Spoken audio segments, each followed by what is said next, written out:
gueule, tu veux mes dames? Non, c'est de la merde. Alors, bienvenue à toi qui, ayant immigré en France il y a plus de 40 ans, n'arrive toujours pas à te débarrasser de ce petit accent. Qui te donne certes un petit côté sexy chocolat, mais te rend du coup beaucoup moins crédible. Bien la famille, Ramdoulaye, allons directement au vif du sujet. Un peu comme un coup de pied dans ta flûte à couilles. Que mes enfants, comme ramène la boîte à mots. Tout de suite. Merci, tu pèses un max. Regarde, surprise, danse pour moi bien. Alors, le mot d'aujourd'hui est... catin. Alors, qu'est-ce qu'une...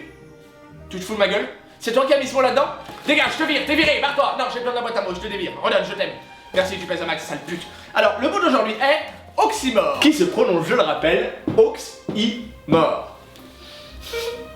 Bien sûr que je connais les oxymores, c'est le Pokémon, tu peux le trouver à Bourg-Palais dans les voyages, hein. À moins que non, ce soit une position sexuelle. C'est quand tu prends la femme ou l'homme, je ne suis pas fermé, et que tu lui mets des grands coups dans les couilles. Non, c'est un peu plus compliqué que ça, mon porc. Un oxymore est tout simplement une combinaison dans un même groupe syntaxique de deux notions contradictoires.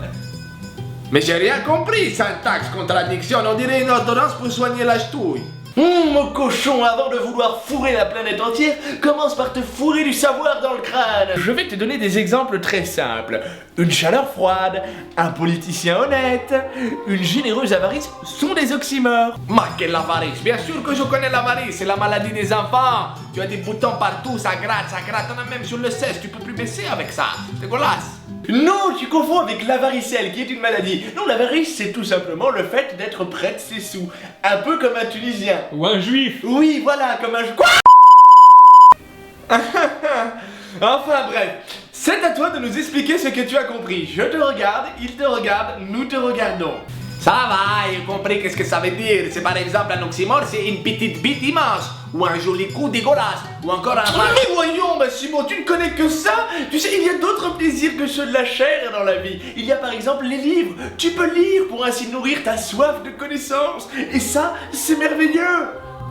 Mais y a pas que toi qui lis des livres. J'ai lu le Kama Sutra 37 fois. J'ai lu des livres des boules. D'ailleurs, en ce moment, je suis en train de lire un livre très touchant. D'ailleurs, je me suis touché. C'est la biographie de Clara Morgan. C'est passionnant. Vraiment, tu apprends plein de trucs. Je peux t'apprendre des trucs si tu veux. Tu connais la pelleteuse de rive de Gier? C'est quand tu prends la femme, tu lui mets des... Chut, mais c'est insupportable qu'on lui coupe les pénis. Que quelqu'un me castre ce canili en chaleur. En attendant, j'espère que chez toi, tu as bien compris ce qu'était un oxymore et que tu l'utiliseras à bon escient et dans le bon contexte. Je te dis à bientôt et n'oublie jamais, un mot de plus dans ton vocabulaire et c'est intelligemment que tu leur feras à l'envers.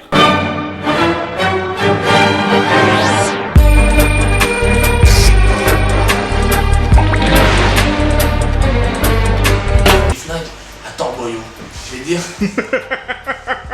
Moi, tu viens, t'es bienvenu. Avec des blousons verts, on joue à la babasse. On fait de la babasse, dans Morad. C'est de la pipe, de la pupille. Je te dévire, je te dévire. Ta mère aussi, Marvin. C'est Marvin, ta mère Marvin. La boîte à mots. Oui, patron. Pourquoi tu t'enflammais? T'es l'enfant seul, je sais que c'est toi. Issu des bas-fonds et des quartiers neufs. Il aime bien quand j'abuse, toi. C'est bien ça. Regarde ça, c'est pas trop ça? C'est une caricature. Regarde ça. Tu sais, t'as une tête un peu Ben Stillerienne. Hein? Oh, c'est un compliment. C'est un Pokémon de type pierre. Ah putain, c'est encore ce qui s'est transformé en moi. Qu'est-ce qui se passe?